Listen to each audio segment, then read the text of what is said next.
So he sends us this beautiful fax with his crest on it, you know, the Marchese Antinori, saying that he put the wine in this tasting and that everybody unanimously agreed that ours was among the very best. Wow! Oh yeah, wow is right. I'm Amy Gross with Wine for Me at Home, and I am delighted that you're here with me. This week, we're talking with Michaela Rodeno, owner of Villa Ragazzi in the Napa Valley of California. We're going to be tasting her Sangiovese and Faraona, which is a super Tuscan blend. It is especially a treat for me to chat with Michaela and share it with you today. She has been a mentor to me since we met judging wines at the California State Fair several years ago. I'm sure you'll see how special she is through the interview, but just to kind of give you a glimpse, in the 1980s, she co-founded Women for Wine Sense with other women in the wine industry. And this organization was instrumental on getting a feature on 60 Minutes in 1991 that extolled the health benefits of red wine. This made a drastic change for the wine industry. Michaela got her start in the wine industry as the second employee of Moet Hennessy whenever they were opening Chandon in California. From there, she moved on to be the CEO of St. Supri and now owns Villa Ragazzi. We're going to talk about how and why Villa Ragazzi brought Sangiovese to the Napa Valley, among other things. It's my pleasure to share her stories with you today. So pop those corks and let's go.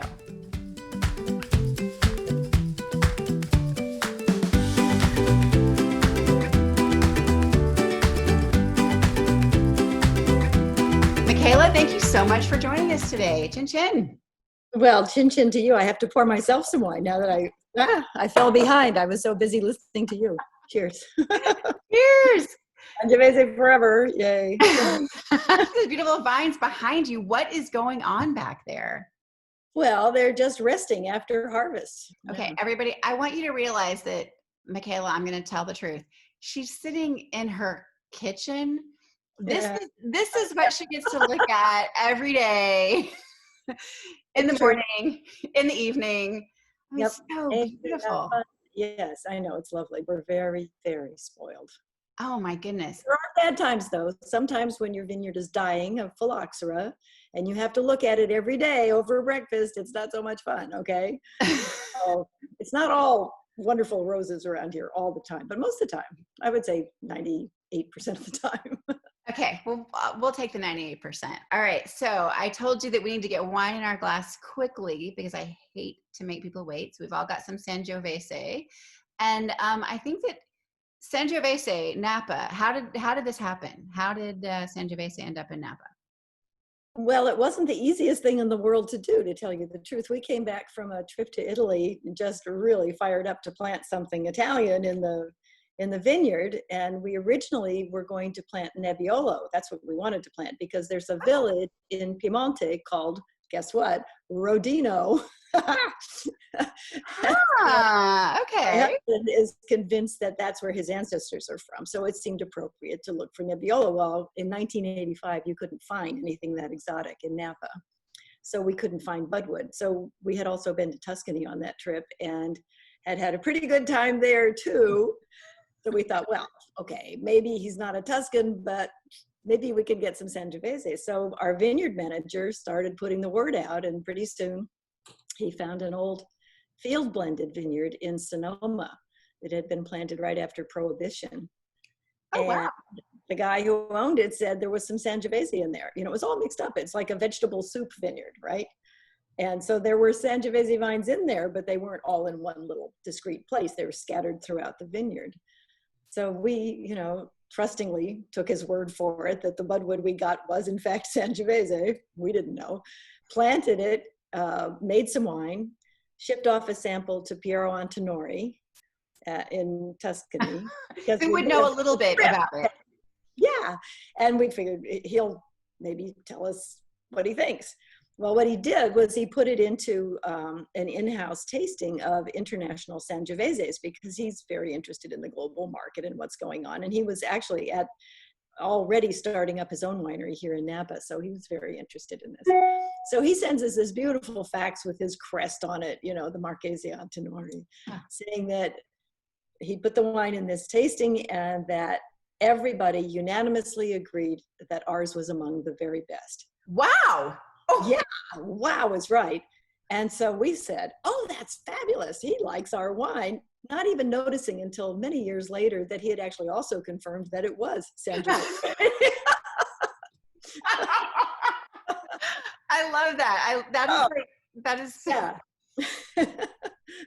Sometimes you just get lucky, you have faith that everything is going to fall into place, and it very often does, and it did with that. The other thing that we found out much later is that there are lots of different clones of Sangiovese. okay. And some of them are really good and some of them are not so good. Some overproduce and the wine is thin and not very interesting. And some of them are just incredibly interesting and good, but are very fussy about where you put them. So if you Right. plant them someplace where they're not happy, they won't perform up to standard. So we got lucky a second time because the place where we put our, unknown to us, good clone of Sangiovese turned out to be a place where it was quite happy. So the wine turned out well. Wow. Okay. And so were you then the first to plant Sangiovese in Yeah, Napa? we were. We actually edged out on Tenori just by a little bit. And Bob Pepe, who's actually currently making our wine for us, also planted Sangiovese in '85, but we beat him out too, just by a little bit. Just enough Just a little bit. to make it. Yeah. Wow. So how many years have you been producing Sangiovese wine? Our first vintage that we sold, Mm-hmm. the first vintage we made in the barn with the kids, and volunteers, we didn't sell that one. It was okay, but it wasn't really up for prime time yet. So it was 1989, the first vintage that we bottled and sold under the Villa Ragazzi label. All right. And so now we're tasting 2016. Yes. Let's talk about this one. I'm going to have a little sip here, and I'm going to have you have a sip, and let's talk about it. Okay. One of the things I really like about this wine, I don't know if the light here is good enough to see it, but it's got a really beautiful, clear red color. Yeah. It's not, it's more on the blue side of red, not the orange side of red, but it's a really clear, pretty color. And my husband calls this Ferrari red. I think he'd just as soon have a Ferrari. I love Gregory. He just cracks me up. All right. Yeah. But it is, in fact, a very pretty color. It is. And good color is something that you look for in Sangiovese because it's not that easy to find. A lot of times the wine looks a little bit lighter than you'd expect it. Not this one. Anyway, we've always made this as 100% Sangiovese. Okay. Again, because we didn't know that Chianti Classico used to be 4 different grape varieties by regulation. It was part of their controlled appellation. And 2 of the 4 grape varieties were actually white. So we just stumbled into doing 100% Sangiovese because that's what we had. Sangiovese. Right. We didn't have the other 3 varieties, which is just as well because now the rules have changed after, about 150 years. And the people in Tuscany have said, it's just crazy to have to blend white wine in with red wine, okay, to make red wine. That doesn't make any sense. So let's just focus on Sangiovese, which everybody agrees is the variety that makes the best wine, and just try to farm it better to get the results we want, to make better wine. Okay. And that's what's been going on. And now the rules now are that you have to have at least 80% Sangiovese to qualify as a Chianti Classico. Okay. And people are already experimenting with going beyond the 80%. And some of the people in Tuscany are making 100% Sangiovese. There's always been a couple that did that anyway, like the Brunello di Montalcino has always been 100% Sangiovese. Okay. Yeah. But I don't know. I feel kind of like you're blazing trails. Like not only are you planting Sangiovese in Napa, but you're also releasing 100% Sangiovese.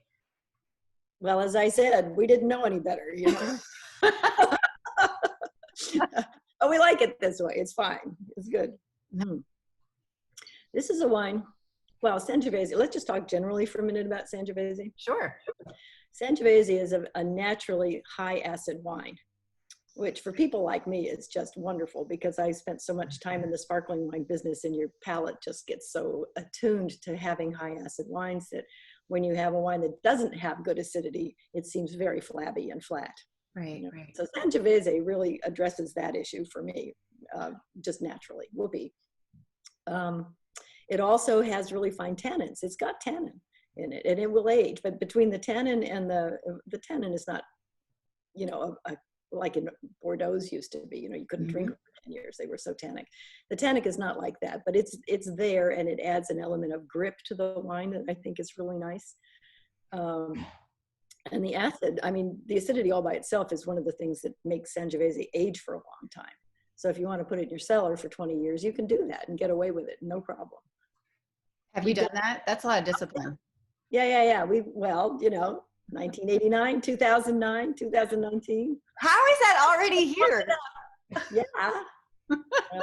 Okay. Yeah, and then we'll pull an old bottle out to see how it's doing. And it's doing great. Really good. The fruit is still there. This particular wine, I don't know if all Sangioveses are like this, but I think most really good wines are kind of like this. They, with a little time in the glass, they really open up. All those nice flavors that are in there just start volatilizing out of the glass, and pretty soon they kind of expand and show you what's in there. Right. And if you drink them, you open the bottle, slam it in a glass, and drink it, kaboom, kaboom, like that. You're gonna miss that. Yeah. So it's really good. Swirling does the same thing. Right. You it up a little bit by swirling. But 10, 15 minutes in a glass, it makes a big difference. Taste it when you first pour it in, and then go away and do something else for a while and come back. And then you're going to see what a difference it makes. I want to hear about your start in wine. So you were the second employee of Chandon when they came to the US. But how did that happen? How did you land that incredible gig? And then you've done so many amazing things with that. So tell us about how you got that first job in wine.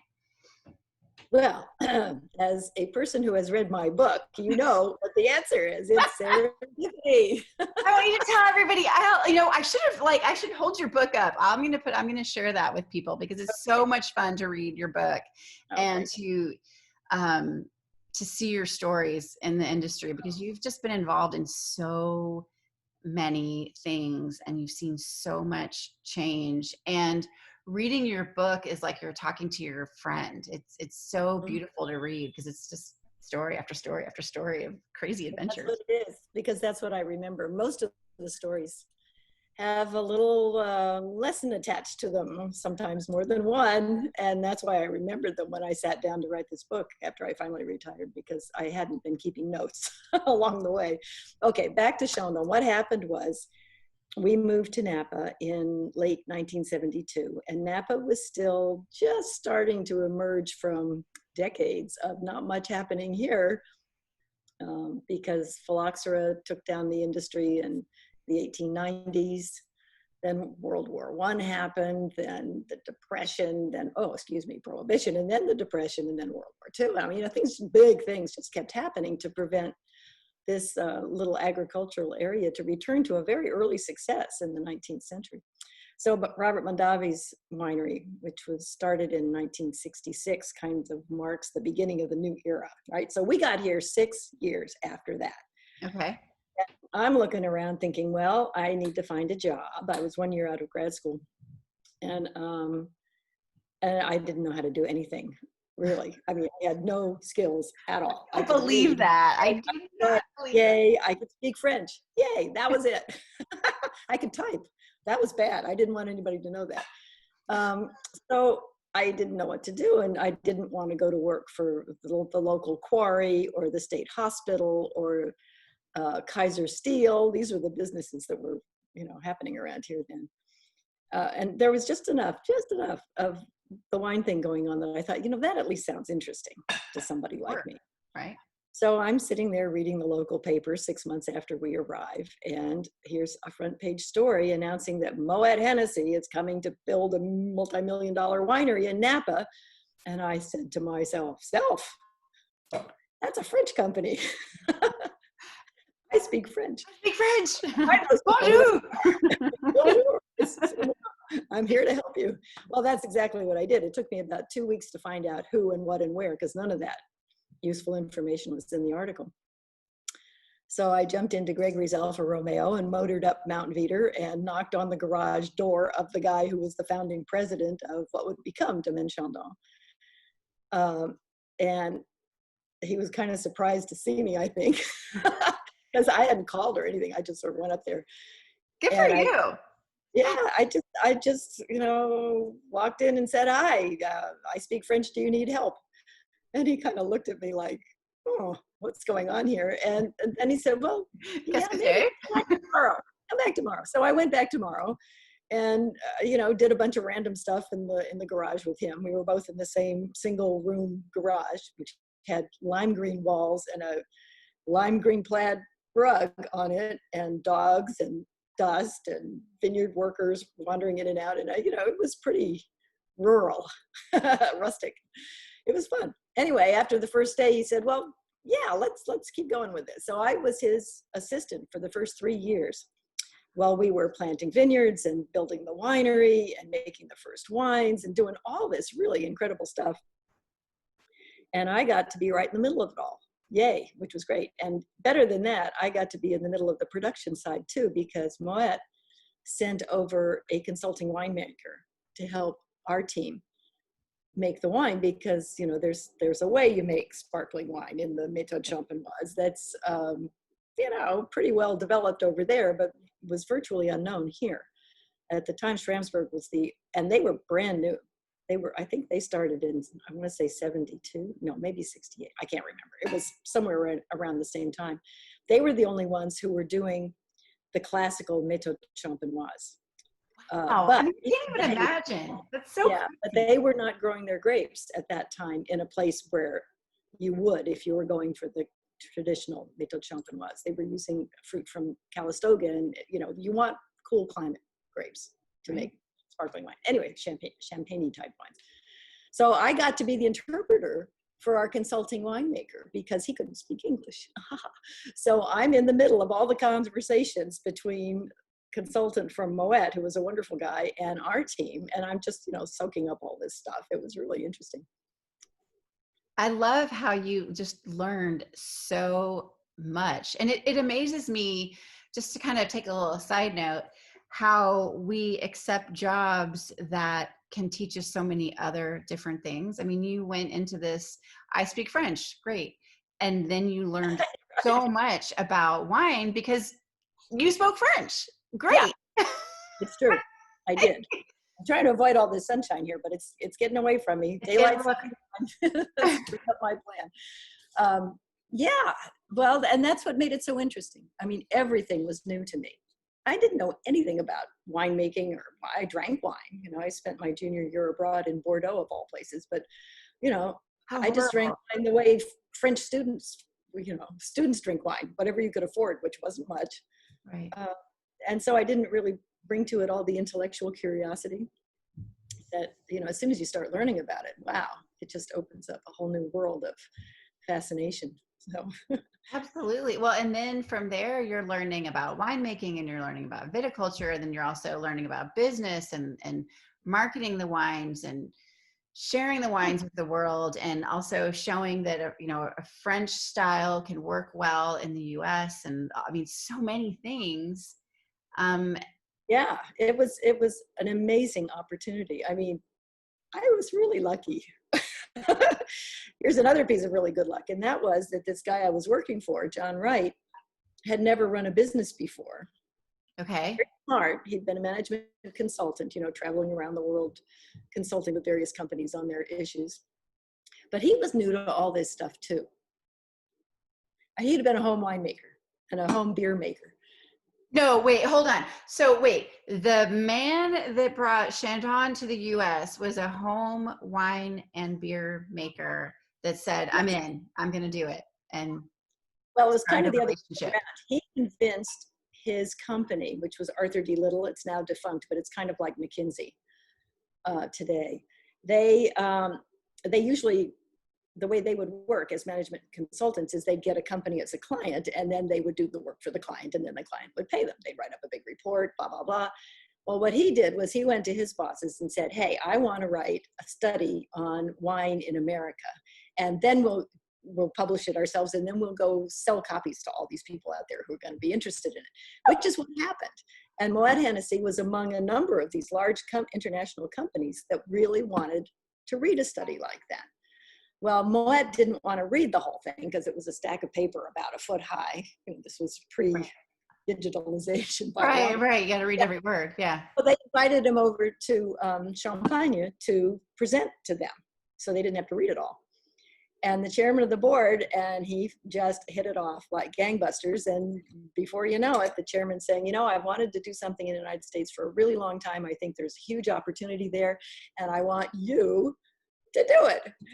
And my future boss stood there like, oh, that had never occurred to him, of course. But he thought, oh, whoopee, quit Arthur D. Little, and, off he went.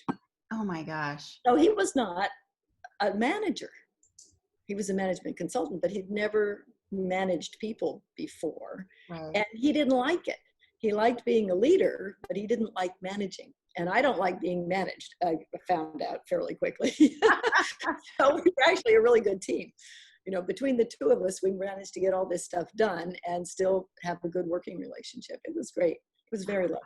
What a fantastic start. Okay, so Michaela, we could talk about your life in wine forever. You've done so many cool things, but we got to bring it back to the wine. So tell us about this Faraona. Faraona is a fantasy name, and you all may have noticed that a lot of blends have fantasy names, like Opus One is a fantasy name. Right. Yeah, and Tignanello is a fantasy name for, one of the Antinori wines. Anyway, Okay. So if you're in the U.S., most wines are named after the grape variety, and you have to have 75% of that variety in the bottle to be able to put that name of the grape variety on the label, right? Yes. Okay, but you don't have to. And if you're making blends, you can call it anything you want to. You could call it my mother's favorite wine, right? And I think some people probably have done that too. Yeah. But you just want a name. You have to give it a name of some sort so people know what they're talking about when they go into a store and ask for it. So okay. we knew we were going to make a blend. This is what's affectionately called the Super Tuscan blend. It's an official designation. There is no appellation controlled thing around this name at all, but it has sort of started happening in the 70s and has taken on a life of its own. And it's basically a blend. And to me, since it started in Tuscany, the blend should have a lot of Sangiovese in it. Okay. Anything else in it you want. I mean, if you wanted to go back to putting white grapes in it, you could do that, I suppose. Nobody's done that, but I know. But okay, so we already had a Sangiovese, sort of with Sangiovese on the label. So we were going to make this Super Tuscan blend, and we wanted it to be very clearly Sangiovese, but with something else in it. And in our case, the something else was Cabernet Sauvignon, because we happen to grow Cabernet Sauvignon. Okay. So in Napa, you grow Cabernet Sauvignon? Hold on, I'm confused. Pouring or what? We're in Oakville, right? Sorry, nothing else is allowed. Even the Sangiovese is kind of a shh, don't tell anybody thing. Anyway.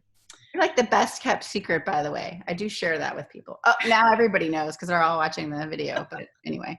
Yeah, we're pretty under the radar and like it like that. But so anyway, so we had a big crop in 2010, both of Cabernet and Sangiovese, and we thought, oh, well, what else can we do with this extra Sangiovese? So we decided we'd make a Super Tuscan blend and sat down to do blending trials, where you start with 100% Sangiovese and then you knock it back to 95% and 90, then 85, then 80, then 75. And, it's my husband and our son, who's a very good taster, and our vineyard manager and our winemaker were all on this tasting panel together. And we do this every year since then, because it worked out really well. Everybody liked it. We said, oh, we ought to keep doing this. Mm-hmm. So what we were trying to do by going through these iterations of different levels of Cabernet in with the Sangiovese was to try to find the point at which the two wines really just came together best. And also that the Cabernet didn't overwhelm the Sangiovese, because Cabernet is a much more robust grape. Right. Heavier body, darker color. It could submerge Sangiovese pretty easily. And we've tasted some wines like that, where the Sangiovese, which is in there, you don't even know it's there when you taste it. And we were trying very hard to make sure that the Sangiovese was still expressing itself. Yeah. So in that first blend, much to our surprise, we got up to 25% Cabernet before we agreed that was the best. Yeah. We were very surprised. at how much Cabernet that Sangiovese was able to not really absorb, but compete with as much as anything. And it, people seem to like it a lot, especially around here, where people are used to drinking a lot of Cabernet. They sort of, that's a 100% Sangiovese is pretty rare in these parts.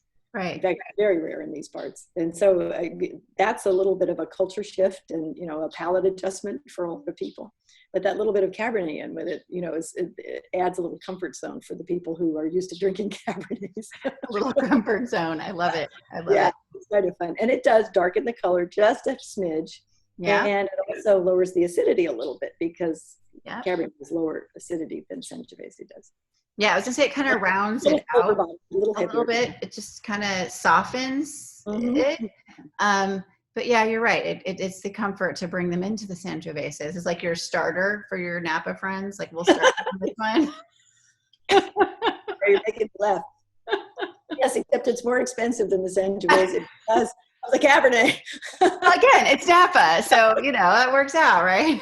Yeah, the beginner wine is more expensive than the wine you're going for. Well,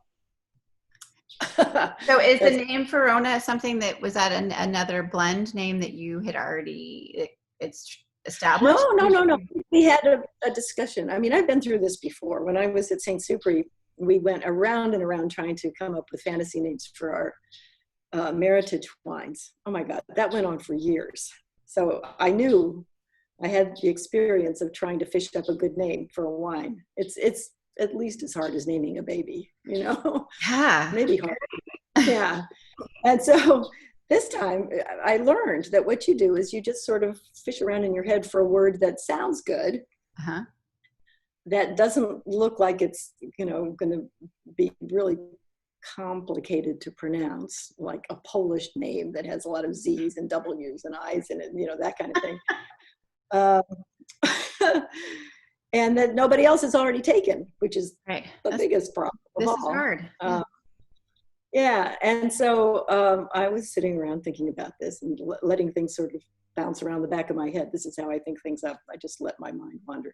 So I find myself thinking about this dinner we'd had on our first trip to Piemonte, where we were introduced to A, a lot of incredible wine, and B, roast guinea fowl, which was delicious.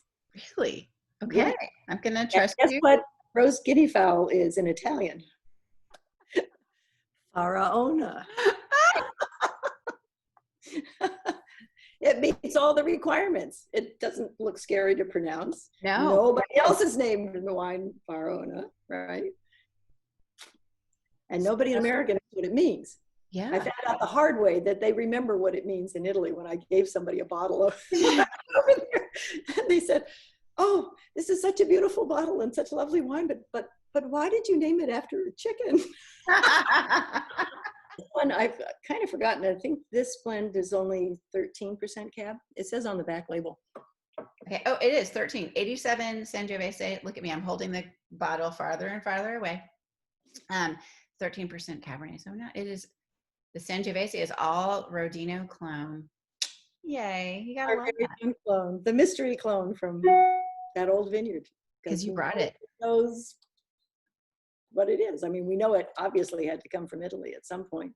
We've had people tell us they think it's Brunello, a Brunello clone. Oh yeah.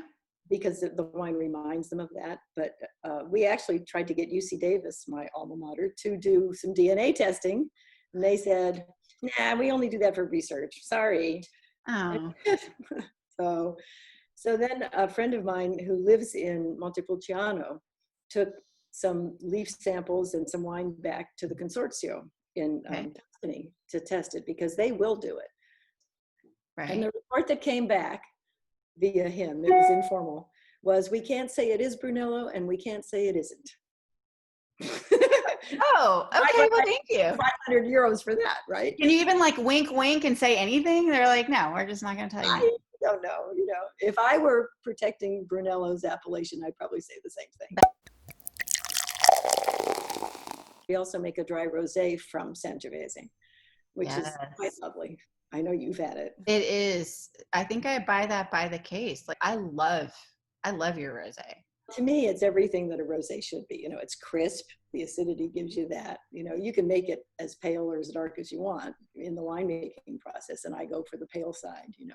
And it's got these lovely, fresh Sangiovese aromas. That floral character that's so pretty, and maybe a tiny bit of strawberry and just some dark cherry stuff happening. It's a very interesting, flavorful, but very delicate and crisp wine. I'm looking over at a bottle of it that's like right there in my house, and I'm like, oh, how is that still there? I think This happens all the time in the wine business. Okay, you've got a vintage in your cellar, and you're down to the last couple of cases, and finally they're gone, and you think, oh, better move on to the next vintage. And then about 3 or 4 years later, you round the corner in the cellar, and there's some more of those same the vintage you thought you were out of. I know, literally, it's right. I see it right there, and I'm like, oh, I'm gonna pop that in the chiller, and that might be for this weekend. I'm thinking that while it's still, perfect weather here, I should enjoy that. I don't know. I drink rosé all year round. I don't really. So do we. Have a problem. We drink till it's gone, and then we wait for the next one. So fun in the hot weather states. Like, now's your time to order the wine, because I had to wait. I think it was like 2 months ago that I said, hey, can you send me some bottles of that? And then I had to. As the weather gets over 80 degrees, anywhere along the transit route, you're putting the wine at risk. And, you can pay, twice as much and ship it overnight, by air. But a lot of people just elect to wait. They're very patient. And they wait from anywhere from May to November, or, anything in between. Well, I think you bring up a really good point, and that's that you need to really be careful with your bottles of wine, and you need to make sure that they're at the right temperature. There's a man here in Texas, Bear Dalton, who works at Specs, and he says, treat your wine like you would a gallon of milk. Like, don't drive around with wine in your trunk. Don't, leave it in the car, not in Texas, because the temperature is going to impact your wine. And so it's important to take care of it. So if you're going to invest that much in this delicious fruit, then you want to spend money on a good bottle of wine. You really should understand that it's not fragile, but you can abuse it. And, temperature is one way to do that. Yeah, absolutely. Excessive temperature. Yeah. I mean, there's a reasonably wide range of temperatures where wine is quite comfortable.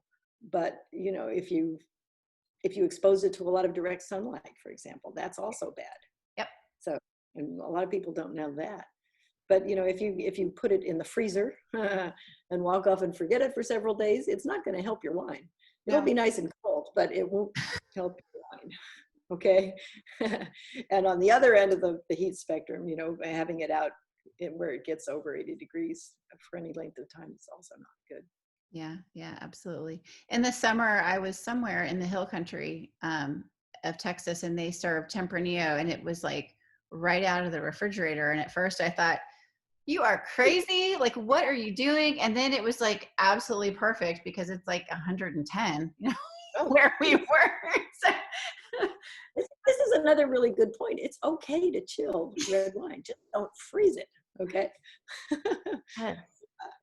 Yes. Well, you know what else I learned from you, whether we end up keeping this in the video or not, is that it's okay to put an ice cube in it. If you got to bring it down, like if it's too warm, if you want to get it to the right temperature, just get it to the right temperature. Like, there's nothing, you don't need to be all fancy about this. We do that all the time, especially like with Rosato, because we drink it fast enough. If you put a bunch of ice cubes in your wine and then you wait till all the ice melts, all you've really done is dilute your wine. Right. With a bunch of water. So if you like your wine cut in half by water, go right ahead. But, if you're just trying to cool it off a little, just drop one ice cube in there and then drink it fairly quickly. And then you're good. And then have another glass. Cheers to that. I like this approach. Yeah. I love that. Oh my goodness. Michaela, this has been so much fun. And we've just scratched the surface. We didn't even talk about your time at St. Superi. No. And why you started Villa Ragazzi, but I am so grateful to have met you judging wines together, and then through Women for Wine since. And I've really appreciated enjoying your wines, and I've appreciated the like how free you are with your wisdom and your thoughts and just, I don't know, mentoring other people. And I think that you're one in a million. I really do. I'm so grateful for our That is friendship. sweet of you. You know, I really, you said it earlier to me that, you know, one of the things, in fact, I think it's the subtitle of my book, you know, startups are such fun, or maybe it's one chapter. And you are the archetypal entrepreneur. You know, it is so much fun to hear from you what your latest brainstorm is and what you're doing with it, because you bring a lot to the party. I mean, and you've done some wonderful things. You're not done yet, Earl. Ah, I appreciate that. Thank you.